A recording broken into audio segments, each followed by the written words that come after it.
Maayong adlaw na itong tanan, no, mga kababayan. Na meron din karon ka usa sa inila og bag-o nga hotel diri sa Cebu. Mao ni ilang room, oh. Kalat kayo mga kababayan, oh. Nga makita na to diri ang view ni siya sa Cebu City sa gawas. Kung nakaibaw mo ani mga kababayan, mao ni ang bukiran sa Cebu. Diha. Diha ka na nakita ninyo sa ubos. Mao na ang ilahang swimming pool. Kani swimming pool for kid sa mga bata. Kunyang tapat, mo ni ang swimming pool para sa mga taga-bukid. Di bitaw mga kababayan, mga binuang na mao nila swimming pool o dako kayo. Ug kanang kilid, yung tan-awon, mao na ang bagong nahuman nga New Star Hotel.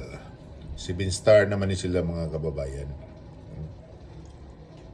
So, kung kita ninyo, ang ilang room mo ni kani din mo sa ka hotel kapag mo niya mong gistihan ang kamo na lang bahala unsa ni wapo ka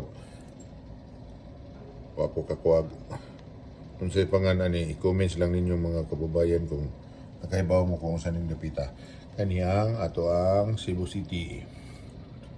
Kita ninyo na unsa kanindot kana mga kababayan kanang naymura og dako kayong aircon nga gabarog mao nang SM City Cebu.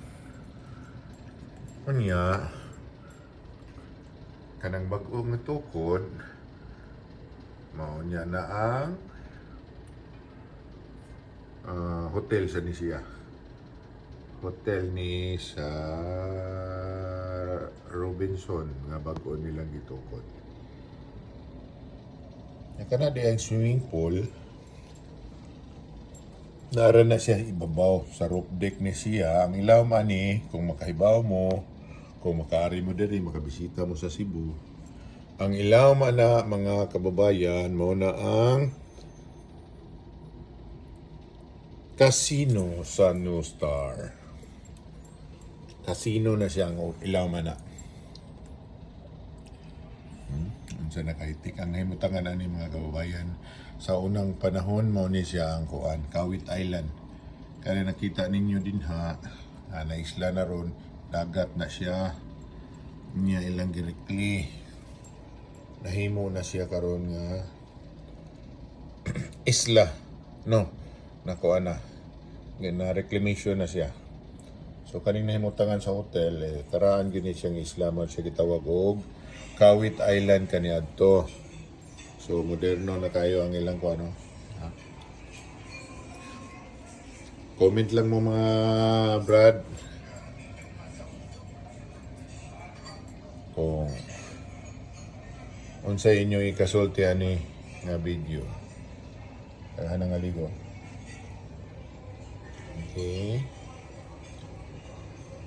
Okay, daghang salamat sa inyong Thank you for watching and enjoy the video. Comment below. Bye-bye.